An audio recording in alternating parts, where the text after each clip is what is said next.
किन कुट्न जान लाग्नु भएको हो? कुट्न गएको होइन, रोस्टममै जानुभयो नि त।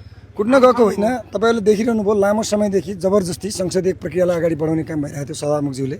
हामी रोक्न आह्वान गरिरहेको थियौँ, झन् 1-1.5 घन्टा भइसकेको थियो।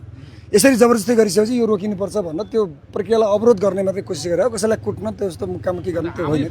थियो माथि मर्यादा पालकहरूले हम्य तरिकाले बचाउनु हो नि। हामीले त्यो माइक चाहिँ रोक्न खोजे हो, माइक बन्द गर्न खोजे हो, माइक बन्द गर्न खोजे हो, बोल्नु हुँदैन तर मुखमै भन्ने हाल्न लागि थियो। छैन, त्यस्तो छैन। तपाईँहरूले त्यो के कसरी देख्नुभयो राम्रोसँग हेर्नुहोस् त्यहाँ पुरा। तर यो सुन्नुहोस् न, कुर्सीहरू उठाउनु भयो तपाईँहरूले, माइकहरू पनि भुइँमा फाल्नुभयो। तपाईँहरूले फेरि पनि देख्नुभयो त्यहाँ लडेका कुर्सीहरूलाई उठाउने पनि हामीले नै गरे हो। होइन, त्यो त अब त्यहाँ यताउति धक्कल धाकल हुँदाखेरि जुन खालको असहज परिस्थिति भयो त्यसबाट अलिकति कुर्सीहरू यताउता पर्यो होला, त्यसलाई हामीले उठाएर हामीले नै संयमित बनाएको। किन सिर्जना भयो? यो परिस्थिति सबै सरकारका कारणले। आज प्रधानमन्त्रीले सदनमा आउनुभयो, हामीले त्यसका बारेमा दिउँसै भनिसक्यौँ।